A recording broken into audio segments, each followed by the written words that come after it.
Hello friend, welcome to quick review of લોચા લાપસી નામનું એક ગુજરાતી મૂવી આવવાનું છે અને એનું ટ્રેલર રિલીઝ કરવામાં આવ્યું છે. સો મલા ઠાકર લીડ એક્ટરમાં તો છે, જેમની સાથે ચેતન દાનાની પણ છે અને વૈભવી ઉપાધ્યાય પણ છે અને એમની સાથે ચિરાગ વોહરા પણ છે. એમની પણ એક્ટિંગ ખૂબ સારી લાગી રહી છે. ટ્રેલર જે છે એ બહુ ખૂબ સરસ રીતે કટ કરીને મૂકવામાં આવ્યું છે અને ખૂબ સરસ લાગી રહ્યું છે. એટલે કે કોમેડીની સાથે સાથે સિરિયસનેસ પણ ટ્રેલરમાં દેખાઈ રહી છે કે ભાઈ એક ગાડીમાં એક લાશ છે. હવે એ લાશનું શું થશે?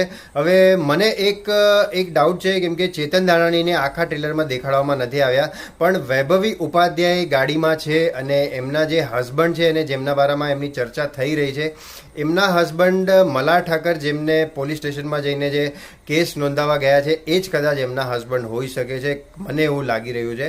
આ તો મારું તારણ છે. બાકી ટ્રેલર મને ખૂબ સરસ લાગ્યું. હવે જોઈએ કે મૂવી કેવી આવે છે. 20 સપ્ટેમ્બરના મૂવી આવવાની છે. મલા ઠાકરની મૂવી હોય એટલે એન્ટરટેનમેન્ટ તો હશે જ.